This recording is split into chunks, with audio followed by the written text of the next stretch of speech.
All right, guys, welcome back. We're going to talk about how to actually sew on our design.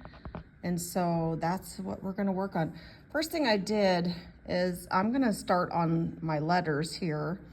And what I'm going to do is I'm just going to thread my needle like we had been.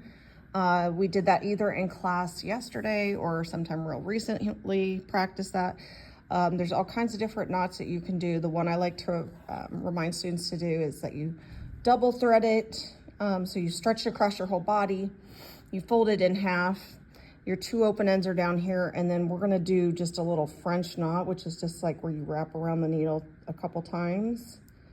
And then we just hold it and we pull, and that will give us a knot down here at the end. And mine's kind of sloppy for some reason this time, but that's okay. It doesn't hurt anything because it's all gonna be on the back anyways. All right, so we wanna start on the back of our project. Okay, like that. And there are so many stitches you can do, so I'm gonna demonstrate a couple of different ones. So first one you can just do is just called like a straight stitch, and that's just where you just go up and down. So just like what you would think a stitch would be, just going up and down, a really small into the fabric. Let me zoom in a little bit here so you guys can see. So again, we're going through the back of the project. We're pulling all the way up front, and then we go back down. We're gonna keep these stitches really small because the smaller the better it's gonna look, the neater it's gonna be. So again, we're going up and down here, and you can see how small these stitches are. So this is just a regular straight stitch. Okay, but this one would take a while, but it's gonna look super pretty. So if you wanna get really detailed and hide these as much as possible, you can do that. Of course, I would also recommend sewing this with thread that matches. I'm doing pink because it's a coordinating color, so I thought it would look good. But I never like to do on video the same color because I don't want you to not be able to see.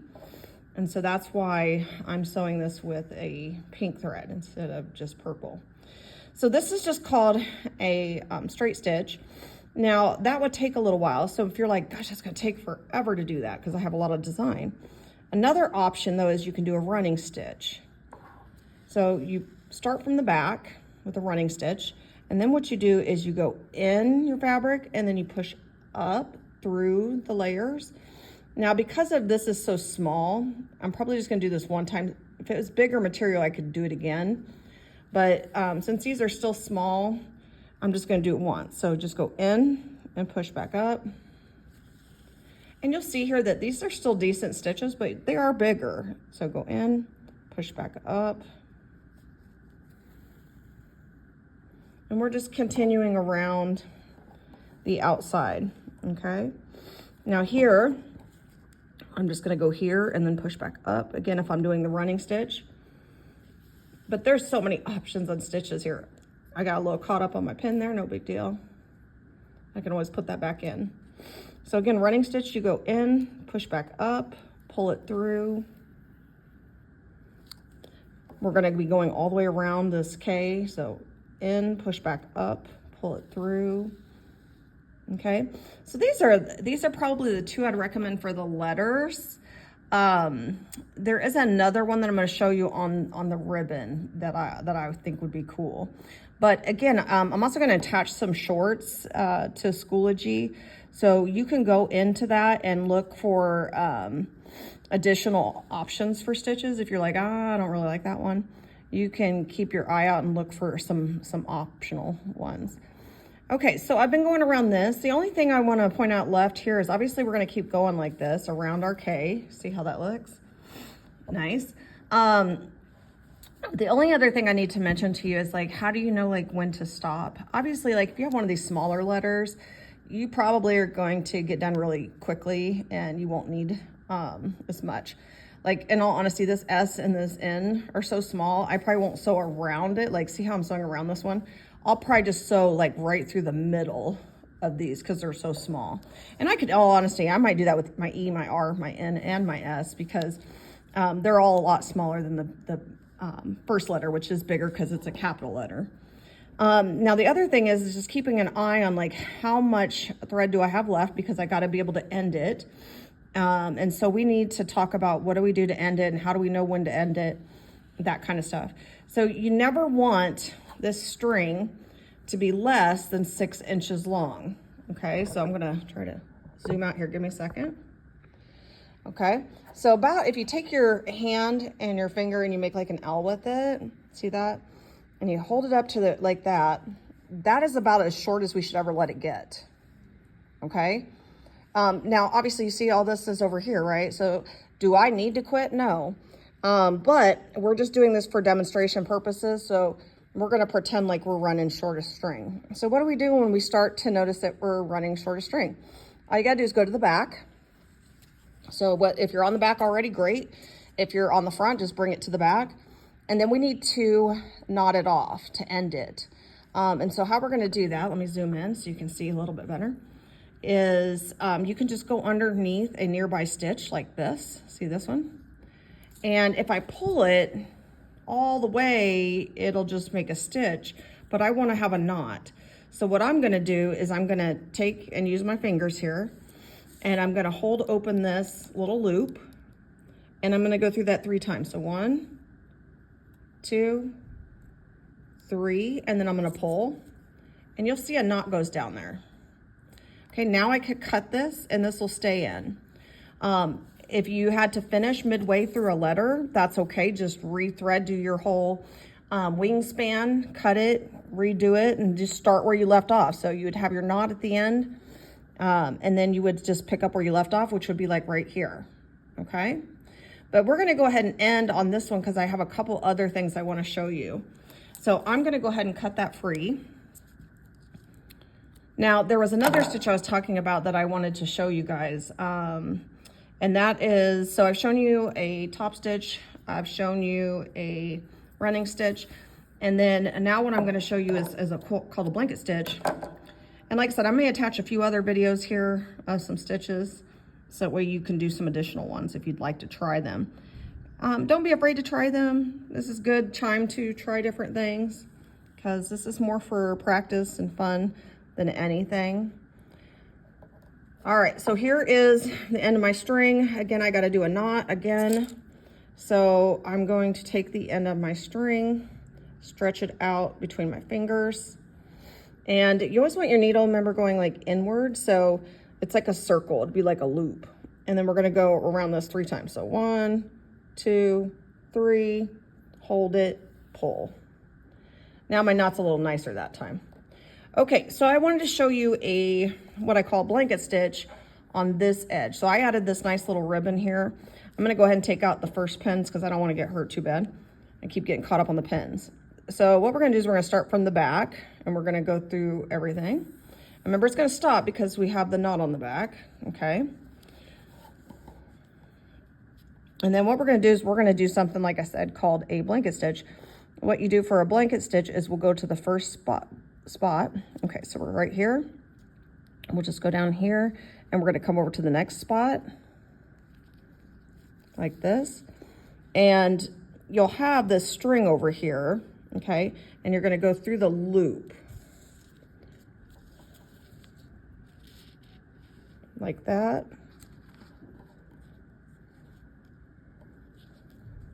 Okay, so what you're doing is you're going in through both layers, and then what you want to do is before you pull all the string through, you go through the loop, okay? And that's going to catch it, and what's going to happen is you're going to notice like a line of string down here. I probably should have done a different color because this color is really close to it. And again, you don't have to do this stitch. I like to do blanket stitches. So just going in through the bottom and we go through the loop. That's really the big difference here is you're going through the loop. And if these other things are getting in your way, like you're getting caught up, take them off for now. It's okay to take them off and add them later, okay? So again, you go in where you wanna go in, go up. And then before we pull it all the way through, we go through the loop. And we pull. Okay, see how it's like got little stitches here, but you see the lines going across the bottom? So again, here, push through, go through the loop. See that? in, push through, go through the loop. Okay, so that's an option here for this, and you would go all the way up and continue that. But again, you can try all these different ones. There's so many different ones. There's no requirement about which specific knot you do or which specific stitch you do. Okay, just as long as you sew it. And if you're comfortable with a different type of stitch, that's totally fine too. All right, so I'm gonna go ahead and get to the back of this because I'm gonna stop. So I just went to the back because I want to stop. And if you're like, how the heck do I end this? Well, just the same thing. Go underneath a nearby stitch, right? And you guys see that you're going to have a loop there. Anytime, if I pull this all the way through, it just makes the stitch. But if I don't pull it through, I always end up with a loop. And if I can go through that loop a couple times, I can knot it off. So a lot of times students are like, how do I get a knot? Well, how you get started to make a knot is just to not pull your stitch all the way through. Okay, so just don't pull the stitch all the way through. Then you have a loop that you can go through the middle of. All right, so, and I've got this here, I'll trim this up too. All right, now the other thing I really wanted to show you, and again, most of this stuff I'm gonna do some additional, videos that I can attach that are like shorts and other additional stitches you might wanna do. But I wanted to show you a little bit of what we call embroidery. So this is going to be some embroidery. So anytime you have these thin lines, you're probably like, how the heck do I do this? So this is going to be a pin cushion. I haven't cut the actual pin cushion out yet. I'm going to cut like a piece of red here. But these are going to be the needles and, the pins and the colored head part sticking up. So what I wanted to show you though is like, how can I make that with string? So when we're doing this kind of a design, when we're doing embroidery, we want to use a special thread called embroidery floss, and these are on the front table. And you want to do about an arm's length worth of string on this one. You don't have to do 2 arm lengths on this one. And I also have these little needle threaders up here because you are going to be sewing. This thread is actually like 6 threads thick. So you're trying to get all of these in at once. So if you use one of these are on my desk, and you hook it in here like this. Then you take the end of the string and hook it on like that. And then all you gotta do is hold the needle and pull it backwards through it, and it will go through the opening. See that? And you just need like a tail that's like about 5 inches long. So I usually use my finger as like a guide.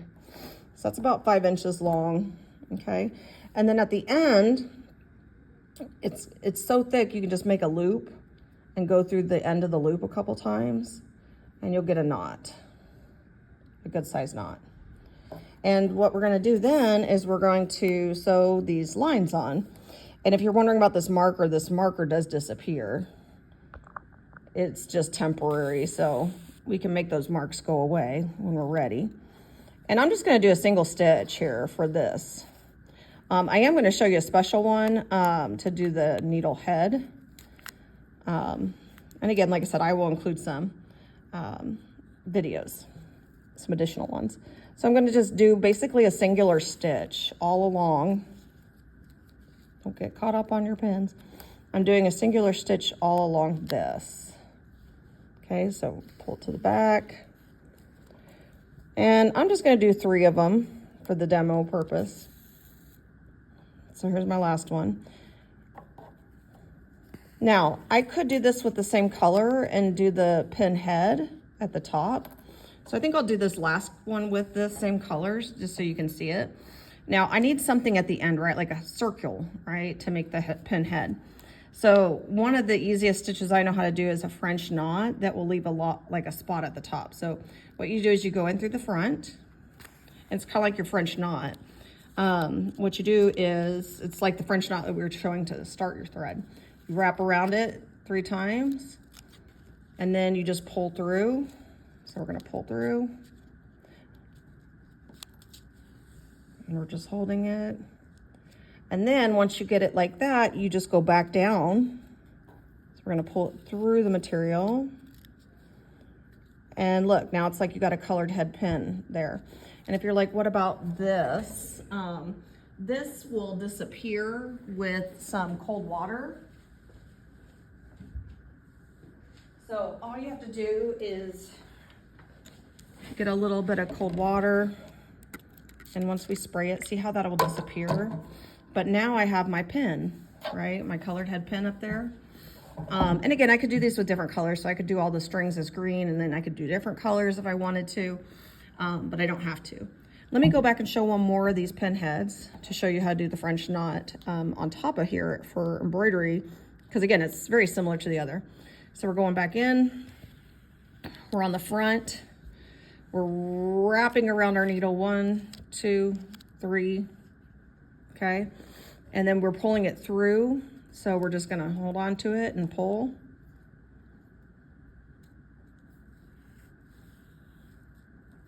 Like that. And then we just go back through the same spot, and that will put it down through the material. So see how you're getting like these little pin heads, right? And that's how you do those. So I'll attach several videos though that show you some different options that are hopefully maybe a little bit clearer and don't get caught up on stuff. But this is basically how you do it. So try your hand at it. It's no big deal if you don't do it perfect, because this is just our first time kind of doing some practice on these. So enjoy, have fun. You've got a couple days to work on this.